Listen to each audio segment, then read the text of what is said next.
Magandang umaga mga bata! Halina kung saan nangunguna ang saya. Talino ang ibibida. Welcome sa Fernandino Kids TV! Dito sa Fernandino Kids TV, sabay-sabay at sama-sama tayong matuto at magsaya. Ako si Teacher Hill. At ako naman si Teacher Carol. Kumusta kayo, Fernandino Kids? Sa araw na ito, marami kaming inihandang gawain para sa inyong mga paboritong asignatura. Siguradong mapapaubaw kayo sa tuwa, saya sa mga paksa natin ngayon.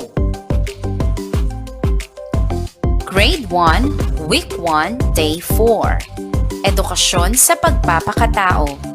Nasasabi na nakatutulong sa paglinang ng sariling kakayahan ang wastong pangangalaga sa sarili. Math.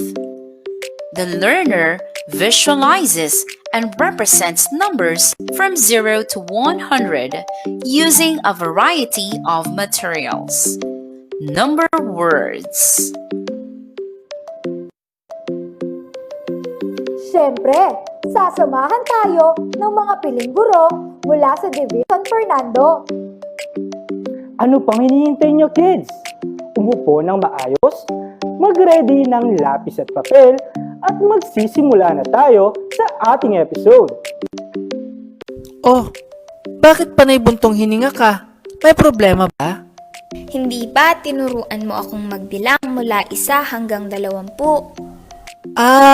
Oo, natatandaan ko iyon. Bakit? Nakalimutan mo na ba?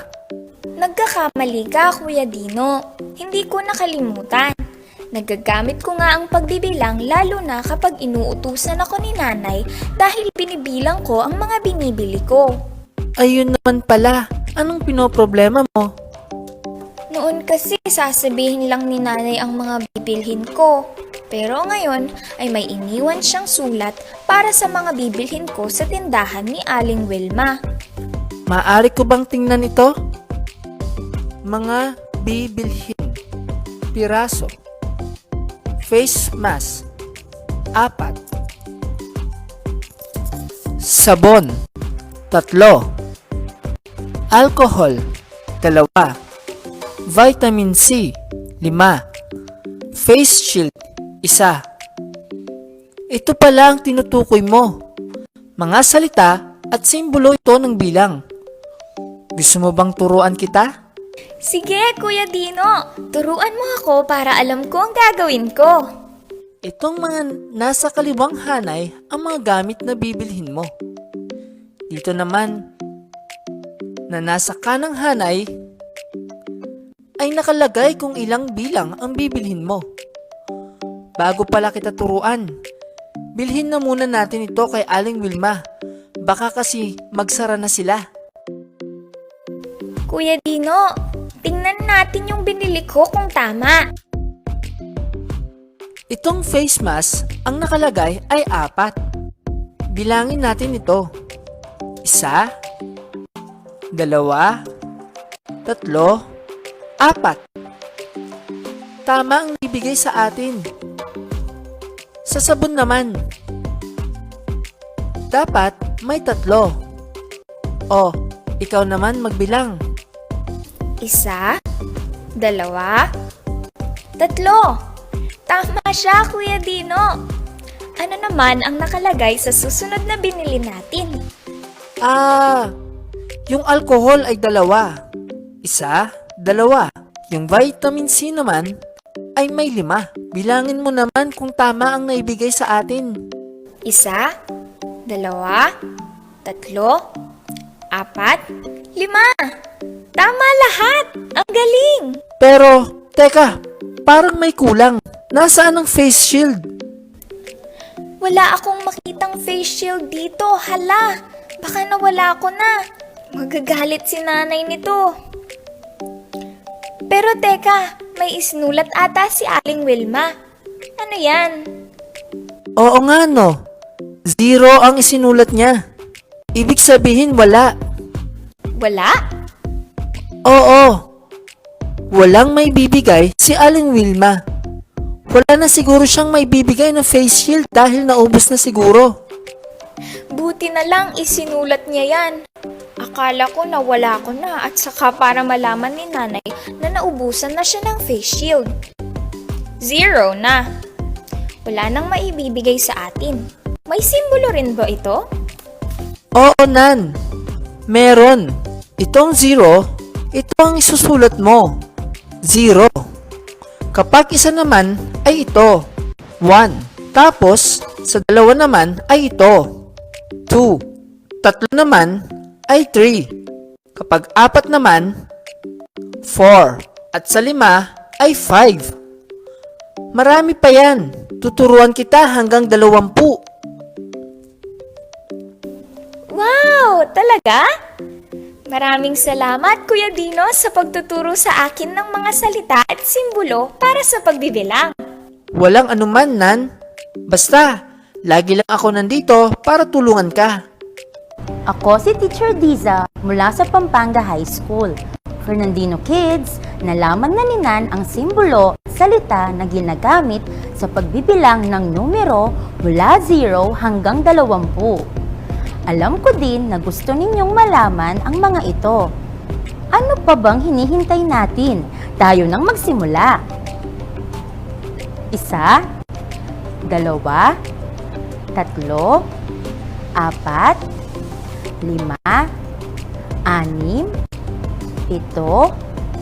9, 10. Madali lang ang pagbibilang mula 11 hanggang 20. Napapansin ninyo na may salitang labing at uulitin lang mula 1. Madali lang ang pagbibilang mula 11 hanggang 20. Napapansin ba ninyo na may salitang labing at uulitin lang mula 1? Magbabago lang pagdating sa 20. Sige ha, bumilang tayo mula 11 hanggang 20. 11, 2, 13, 14, 15,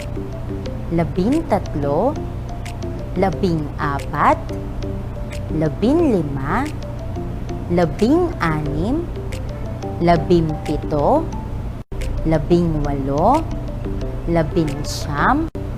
20. Naku, nakagulo-gulo ang mga letra para sa salita ng bilang. Samahan ninyo akong ayusin ang mga letra upang mabuo ng mga tinutukoy na bilang. Magpapakita ako ng mga numero sa inyong screen. Sabihin kung ano ang salitang bilang para rito gamit ang mga jumbled letters na ipakikita ko sa inyo. Halimbawa, ano ang salitang bilang para sa numerong ito? Tama, 4. Tingnan natin ang susunod na numero. Ang susunod naman, L, O, W, A. Tama, 8. R, O, Z, E. Magaling, 0. Ang susunod naman, T, O, P, I. Tumpak, 7. P, U, S, A, M. Tama, 10.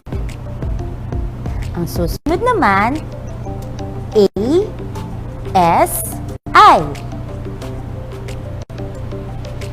Magaling, 1.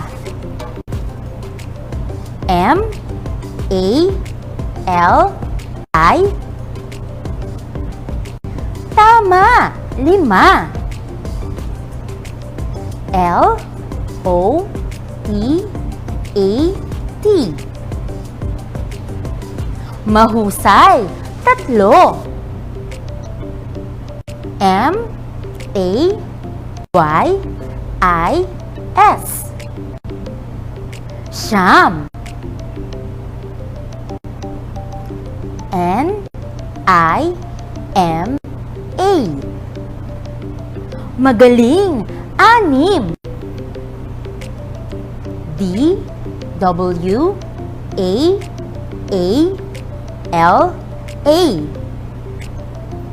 Mahusay! Dalawa. Paano naman natin isusulat ang salitang bilang mula 11 hanggang 20? Tingnan nyo ang nasa screen.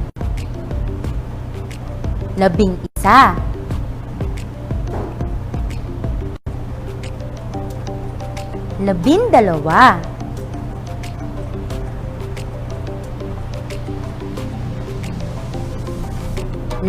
14, 15, 16, 17,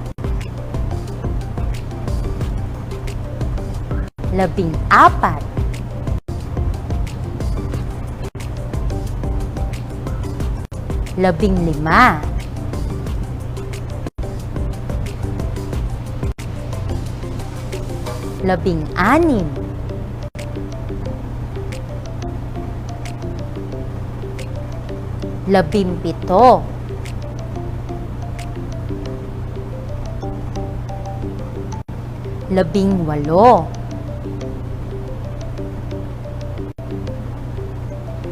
19,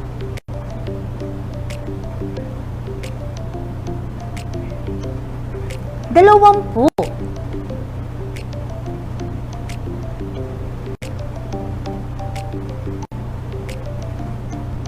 Yehey! Naayos natin! Maraming salamat sa pagtulong! Nakakabilib naman kayo! Ang huhusay! Pag-aralan naman natin ngayon kung paano isulat sa simbolo at salita ang mga bilang. Sabihin mo ang tinutukoy na salitang pambilang. Ikumpas mo sa hangin ang bilang na simbolo. Bago tayo magsimula, nais ko munang basahin ang unang pangungusap upang maging halimbawa sa ating gagawin. Halimbawa, ito ang face mask na nasa mesa. Ang salitang pambilang ay 7 at ang simbolo ng bilang ay 7. Simulan mo dito. Hinugasan ko ang aking mga kamay ng 4 na beses. Ano ang salitang pambilang? 4. Paano ang simbolo ng 4 na bilang? May 9 na mga pulis ang nasa daan. Ano ang salitang pambilang? 9. Paano ang simbolo ng 9 na bilang?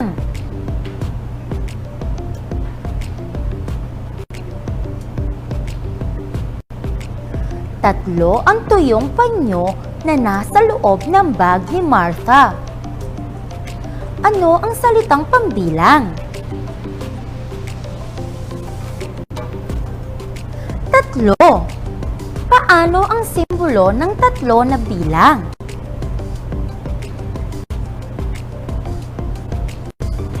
Naglaga si nanay ng 12 saging.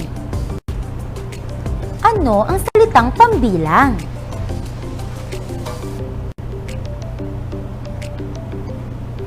12. Paano ang simbolo ng 12?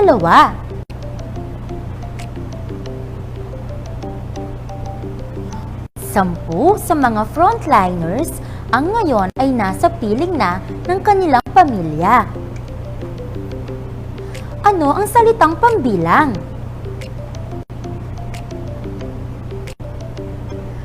10. Paano ang simbolo ng 10 na bilang?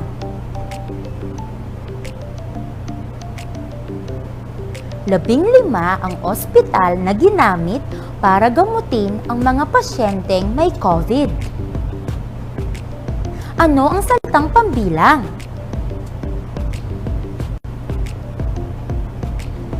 Labinlima. Paano ang simbolo ng labinlima? Isa siya sa mga pasyenteng naghihintay ng resulta. Ano ang salitang pambilang? Isa. Paano ang simbolo ng isa na bilang?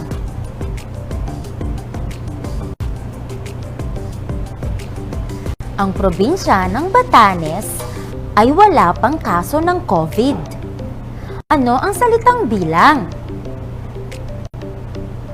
Wala. Paano ang simbolo ng wala na bilang?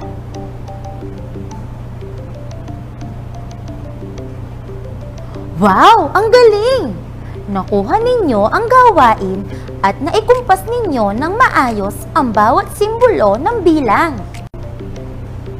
Marami pa akong mga inihandang gawain para sa inyo mga bata. Kaya naman, huwag kayong aalis dahil magbabalik ang Fernandino Kids TV.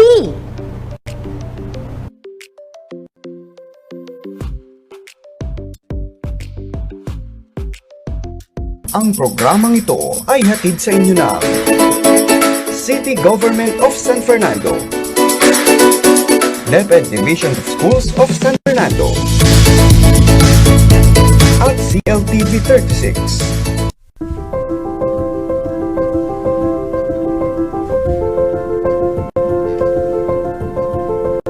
Paano ba magluto ng tosino? Ilagay mo yung tosino sa pan. Lagyan mo ng konting tubig. Buksan mo yung kalan. Medium heat lang ha. Pakuluin mo ito hanggang magmantika. Dagdagan ng 4 na kutsara ng mantika.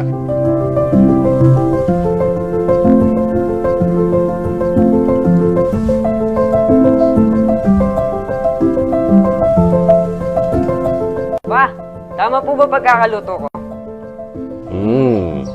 Di naman sunog. Thanks, pa. Kailan ka uwi niyan, pa? Malapit na anak. Malapit na.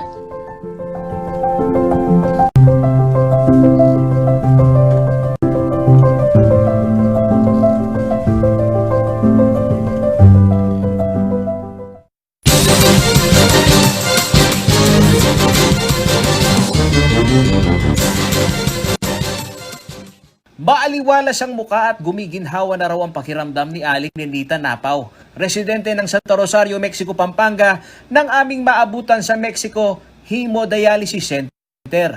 Isa siya sa mga nabunutan ng tinik ng muling magbalik operasyon ng dialysis center matang 1 linggong pagkakasara gawa ng pagkakaroon ng COVID-19 ng isang medical staff at ilang pasyente.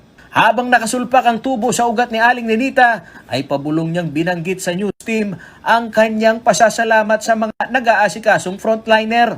Kahit na umano na bahira ng takot ang kanilang dialysis session, ay patuloy ang pag-alalay ng mga frontliner sa mga katulad niyang dialysis patient. Ay, okay po. Wala akong nakasabi sa kanila at sa mga nurse. Maganda po pati sa kanila. Kwento ni Aling Nenita, critical para sa kanilang mga pobreng dialysis patient ang pagsasara ng murang serbisyo ng hemodialysis ng ospital. Kaya sa kabilaan niya ng pagkaantala ng kanilang gamutan, ay pinilit nila itong hintayin. Ito pong center. Hintay ko sila, di ako pumunta sa iba. Mahirap doon, wala kami pera. Ganito rin ang sentimiento ng balot na dialysis patient na si Aling Nori Sarmiento, na kahit na umano naghigpit ang pamunuan ng ospital, ay nauunawaan nila ang hakbang ng mga ito. Opo, okay na okay. Siyempre po, para sa amin din yun. Siyempre, sa ano namin, sa health namin. Ayon kay Dr. Larry Cunanan, Chief Operating Officer ng ospital, kasama sa kanilang paghihigpit at pag-iingat na hindi na maulit ang insidente ng local transmission ay ang pagpapairal ng Advanced Electronic Health Declaration na siyang isinusumite 1 araw bago ang nakatakdang schedule ng session. Turn out na deta namong anam ding miyawa. Kalupan na po sinabi ko, magbalik making normal operation na Lunes hanggang Sabado. Malugod kumurin po babalita na may additional 10 units dialysis machine in Mexico Community Hospital. Sana po, bukod ka rin regular na pasyenteng mahigit 120, mi dinano pong islat detang makapanaya mahigit adwandalan na manaya manibat pa niyang banwang may labas. Plano rin umano ngayon ng pamahalaan na i-customize na ang kada booth ng dialysis machine na maglalagay ng plastic barrier. Lalagyan namin ng parang barrier. So hindi pa lang namin nagawa pero gagawin namin. No? At hindi lang po yung dating 24 machine na bubuksan, pati po yung additional 10, magiging 34. Finally, lumabas na yung 30 pala. Finally, lumabas na yung permit namin, yung LTO na tinatawag, coming from DOH.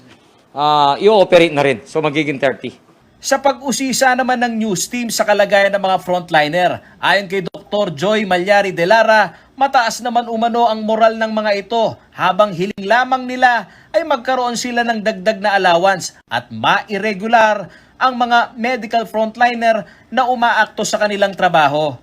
Actually, kung tutusin po, sila po ay underpaid at kailangan po namin ng assistance coming from the government na bigyang pansin ang kanilang kahilingan na itaas ang kanilang sweldo at gawing regular ang kanilang mga trabaho. Sa pagbabalik operasyon ng Hemodialysis Center ng Mexico Community Hospital, ayon kay Dr. Cunanan, agad na nakapagbalik ang nasa 121 dialysis patient na sila namang nakapag-comply sa health security protocol ng ospital. May mga pending pa umanong dialysis patient ang kanilang inaabangan para makapagbalik na hindi lamang mula sa bayan ng Mexico, Pampanga. Sa insidente ng hawaan sa Hemodialysis Center ng Mexico, isa na lamang na medical technician ang patuloy na nasa quarantine facilities ng Pampanga COVID-19 Center. Kabilang ito sa 6 na COVID-19 patient na tinamaan galing sa isang dialysis patient na nasawi sa Santa Rita, Pampanga. Paulo G. Santos, CLTV News.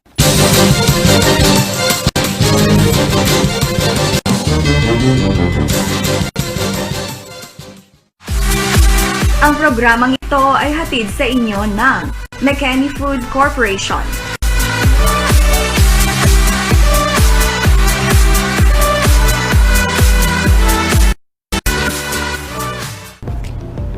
Welcome back, Fernandino Kids! Halina't baybayin natin ang salita ng bilang at sundan ninyo ang gagawin ko na may bilang nito. Magbibigay muna ako ng halimbawa. Salitang bilang na 3.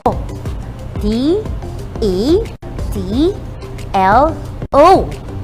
Pumalakpak ng 3 beses. Tara at sabayan ninyo naman ako. Salitang bilang na 5. L-I-M-A. Pumalakpak ng 5 beses.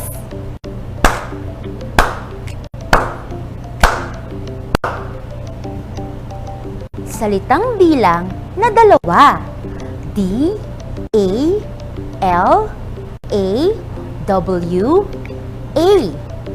Pumalakpak ng 2 beses.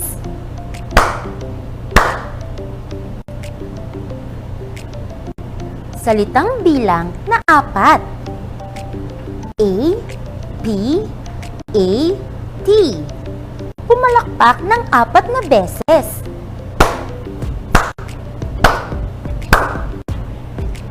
Salitang bilang na 10. S-A-M-P-Q. Pumalakpak ng 10 beses.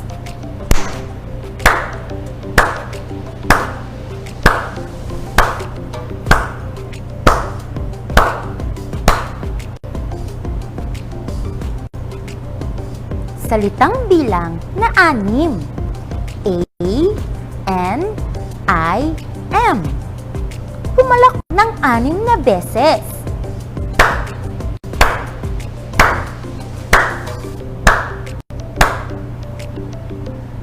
Ang husay naman ninyo mga kids! Thumbs up!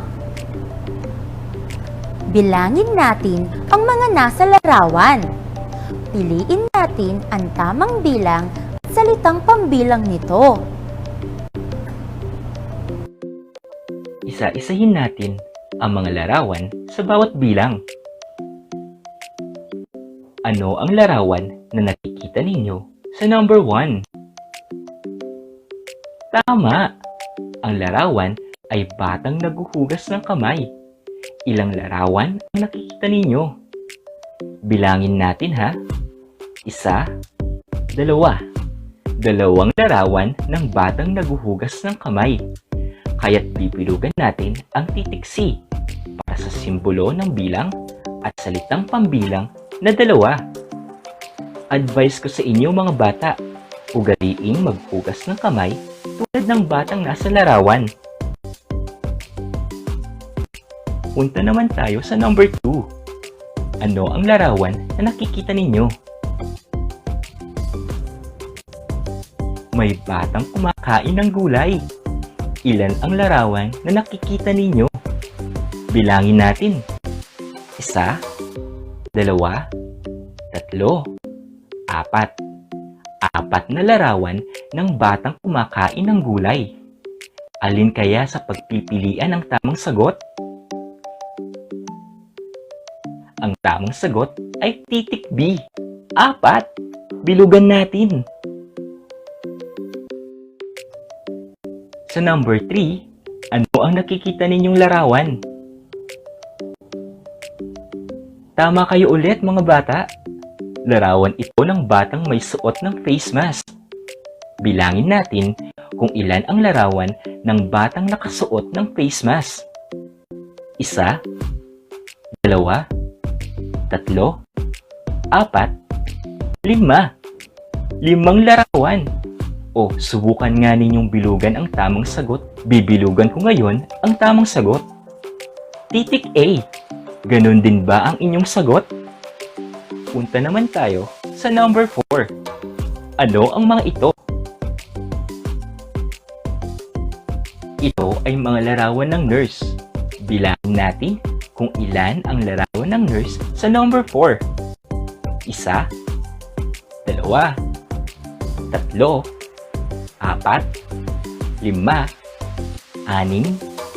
7, 8. 8 larawan ng nurse. Anong titik ang bibilugan natin para sa tamang sagot? Tama! Titik A. 8. Dumako naman tayo sa number 5. Panghuling number na ito sa activity ito. Alam kong alam ninyo kung ano ang nasa larawan. Ito ay doktor. Bilangin natin kung ilang larawan ng doktor. 1, 2, 3, 4, 5, 6, 7, 8, 9, 10, 11. Ilan nga ang larawan ng doktor? Tama! 11. Aling titik ang bibilugan natin? Titik A. 11. Marami ba kayong natutunan sa ating aralin ngayon, mga bata? Sana ay nag-enjoy din kayo sa mga activities na ginawa natin. Bakit nga ba natin pinag-aaralan ang mga bilang maging sa simbolo o salitang pambilang nito? Tulad ng kwento ni Nan kanina na inutusan siya ng kanyang nanay na bumili ng ilang gamit. Bilangin nyo nga kung ilang oras kayo nag-aaral araw-araw. Kung kulang pa, habaan pa para lalong maging bibo tulad nila Fer, Nan at Dino. Ako si Teacher Diza. Hanggang sa muli, Fernandino Kids!